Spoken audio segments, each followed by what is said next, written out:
안녕하세요. 오늘 저희가 함께 파헤쳐 볼 자료는 이게 부부관계에 대해서 아주 날카롭고 어떻게 보면 좀 불편할 정도로 직설적인 관점을 제시하는 곳인데요. 오늘의 미션은 이 영상들이 주장하는 논리를 가감없이 들여다보는 거예요. 남녀관계를 거의 기계의 매뉴얼처럼 분석하거든요. 그 관점을 온전히 이해하고 나면 우리가 무심코 지나쳤던 관계의 역학에 대해 새로운 질문을 던져볼 수 있을 겁니다. 이건 지지나 비판이 아니라 하나의 관점을 깊이 있게 탐색해보는 시간이죠. 네, 맞아요. 주장은 상당히 논쟁적이라서 듣는 분에 따라 강한 호응이나 또 반감을 살 수 있어요. 저희는 그 반응의 한가운데로 들어가서 왜 이런 주장을 하는가, 그 논리의 뼈대를 반란해 보여드리는 데 집중하겠습니다. 이 관점을 제대로 이해해야만 동의하든 비판하든 의미 있는 생각을 할 수 있을 테니까요. 자, 그럼 바로 첫 번째 들어가 볼까요? 시작부터 아주 강하게 나오는데요. 결혼한 남성들은 오직 두 가지, 평화와 꾸준한 잠자리만을 원한다. 이 주장은 너무 극단적인 일반화 아닌가요? 이 도발적인 전제를 어떻게 뒷받침하나요? 네, 바로 그 지점이 일부러 모든 복잡성을 제거하고 가장 원초적인 본능만 남겨두는 거죠. 그래야만 그 본능이 관계 안에서 어떻게 이용당하고 조종당하는지 선명하게 보인다고 주장하는 거예요. 아, 동의하든 안 하든 논리는 바로 이 극단적인 단순화에서 출발합니다. 남자의 가장 기본적인 두 가지 욕구를 시스템의 변수처럼 딱 설정해두고 시작하는 거죠. 시스템의 변수라 흥미로운 표현이네요. 그럼 그 변수가 어떻게 조종당한다고 설명하죠? 잔소리를 예로 들더라고요. 그렇죠. 아내가 원하는 게 있는데 남편이 동의하지 않을 때 성숙한 대화로 설득하는 대신 남편의 평화라는 변수를 공격한다는 겁니다. 남편이 고통을 느낄 때까지 계속해서 평화를 깨트리는 거죠. 이건 남편을 항복시키기 위한 전략이지 합의에 이르는 과정이 아니라고 봐요. 결국 남편이 아내의 요구를 들어주는 건 그녀의 주장에 동의해서가 아니라 그 소음을 멈추기 위해서라는군요. 이건 관계에 독이 될 수밖에 없겠네요. 그리고 잔소리가 안 통할 때 쓰는 다음 카드가 바로 잠자리 거부라고 하고요. 맞습니다. 평화를 공격해도 안 되니까 이제 두 번째 핵심 변수인 잠자리를 차단해서 압박을 가중시킨다는 분석입니다. 이런 행동을 하는 아내를 두고 역겹다, disgusting이라는 아주 강한 단어까지 써가며 비판하던데요. 네, 그 표현을 그대로 쓰죠. 남편이 가정을 위해 헌신하려는 그 선한 의도를 가지고 있음에도 불구하고 그의 가장 기본적인 필요를 인질 삼아서 조종하려는 태도 자체를 문제 삼는 겁니다. 단순히 성격이 나쁘다가 아니라 이런 행동이 나오는 근본적인 원인이 있다고 분석하더군요. 신념체계라는 개념을 통해서요. 네, 세 가지로 나눠서 설명합니다. 첫 번째는 순수한 이기심. 이건 말 그대로 상대방의 감정이나 필요는 전혀 고려 대상이 아니라는 거고요. 두 번째가 재밌는데 낮은 수준의 사고예요. 낮은 수준의 사고라면 구체적으로 어떤 거죠? NPC라는 비유를 들던데요. 네, NPC라는 게 비디오 게임에서 정해진 대사만 반복하는 배경 캐릭터잖아요. 은 어떤 아내들은 남편을 자기 인생이라는 게임의 NPC처럼 취급한다는 거예요. 아, NPC요? 네. 내 목표 달성을 위해 존재하는 그냥 기능적인 존재일 뿐 감정이나 욕구를 가진 동등한 파트너로 보지 않는다는 거죠. 굉장히 섬뜩한 비유입니다. 세상이 나를 중심으로 돌아간다고 믿는 거군요. 그리고 세 번째가 제로섬 사고방식이었죠. 맞아요. 이걸 피자 한 판에 비유할 수 있을 것 같아요. 세상의 자원, 그러니까 행복이나 만족감이 딱 피자 8조각처럼 정해져 있다고 믿는 거예요. 내가 남편에게 한 조각을 주면 나는 그만큼 잃는 거라고 생각하는 거죠. 아하, 그래서 남편의 필요를 채워주기보다는 어떻게든 내 몫을 더 챙기려고 한다는 심리입니다. 그러니까 단순히 성격이 나빠서가 아니라 세상을 보는 근본적인 프레임, 즉 이기심, 자기중심적 사고, 제로섬이라는 세 가지 운용체제 중 하나가 작동하고 있다는 분석이군요. 관계 문제를 개인의 기질이 아닌 시스템의 오류로 보는 시각이네요. 정확합니다.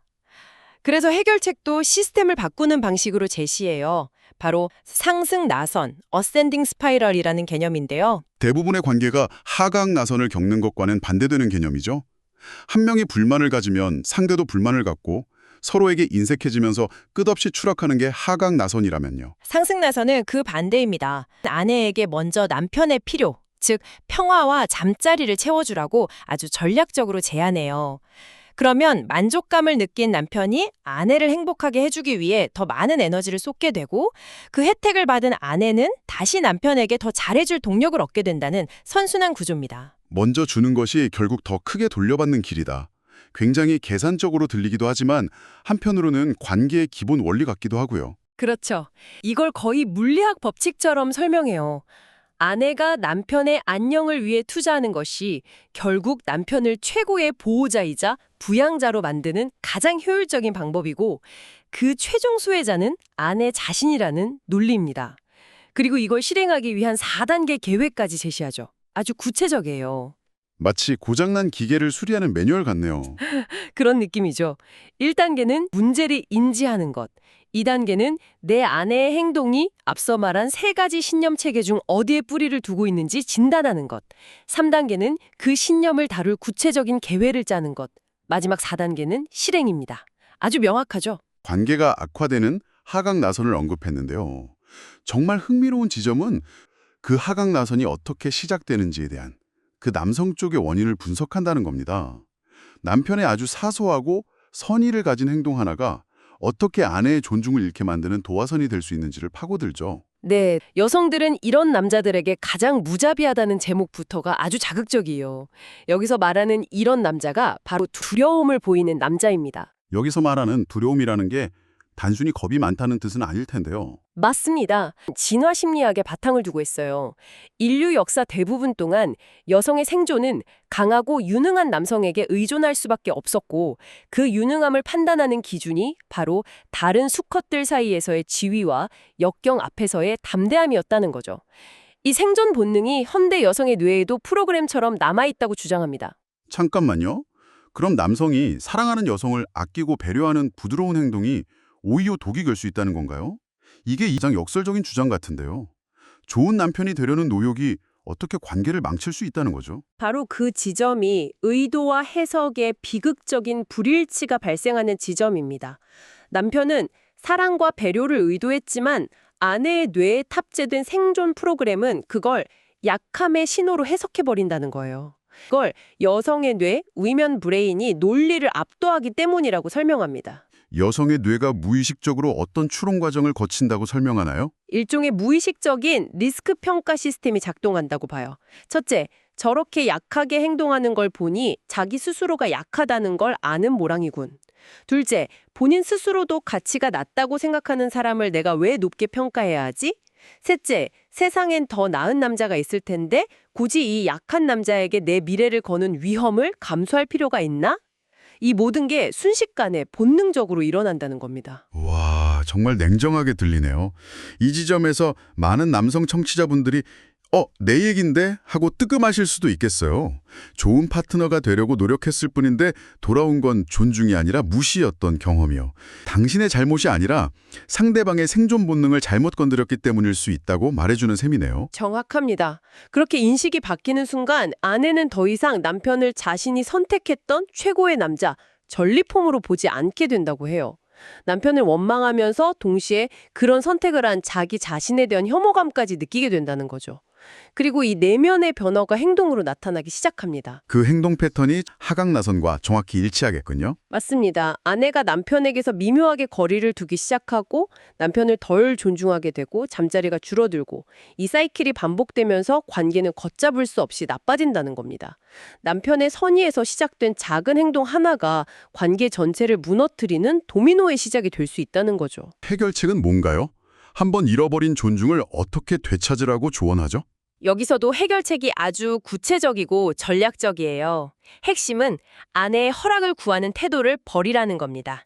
대신 그녀의 관점을 이해하고 싶다는 자세를 보여주라고 조언해요. 허락을 구하는 것과 관점을 이해하려는 것, 그 둘의 차이가 뭔가요? 언뜻 비슷하게 들리는데요. 이게 뉘앙스가 완전히 다릅니다. 허락을 구하는 건 자신을 아랫사람의 위치에 놓는, 즉 약함을 인정하는 행동이에요. 반면에 상대의 관점을 이해하려는 건 동등하거나 더 강한 위치에서 정보를 수집하고 상황을 통제하려는 태도라는 거죠. 아하, 즉, 나는 당신의 생각에 휘둘리지 않지만 당신이 왜 그렇게 생각하는지는 들어볼 용의가 있다는 자세를 보여주는 겁니다. 자세를 바꾸는 것만으로도 상대방의 인식을 바꿀 수 있다는 거군요. 구체적으로 어떤 대화를 하라고 제언하나요? 몇 가지 대화 지침이 나옵니다. 첫째, 아내에게 직접적으로 물어보라고 해요.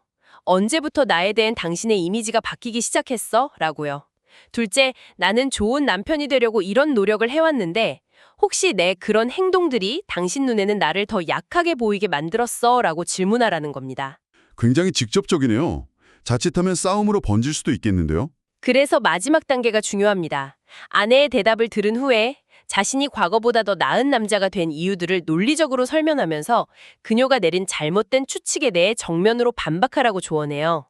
당신은 내 배려를 약함으로 봤을지 모르지만 그건 사실 내적인 힘과 자신감의 표현이었다는 식으로 프레임을 재설정하는 거죠. 자신의 가치를 스스로 재정립하고 선언하라는 겁니다. 오늘 우리는 관계에 대한 아주 독특한 관점을 살펴봤습니다. 남편의 기본 욕구를 채워주는 상승 나선을, 남성의 부드러움이 약함으로 오인되는 메커니즘을 설명했죠. 하나의 핵심을 꼽자면 바로 의도와 해석의 비극적인 불일치입니다. 아내가 통제를 의도하며 남편의 평화를 깨고 남편이 배려를 의도하지만 아내는 이를 약함으로 해석하죠. 이 모든 게 단순한 오해가 아니라 남성과 여성의 뇌에 각인된 생존 프로그램이 충돌하는 필연적인 결과라고 주장하는 겁니다. 굉장히 기계론적인 관점이네요. 네, 그렇죠. 맞아요. 관계를 사랑이나 감정의 영역이 아니라 입력과 출력이 정해진 하나의 시스템으로 보고 문제가 생겼을 때 그 시스템의 버그를 찾아 수정하려는 접근법 같아요. 그렇죠.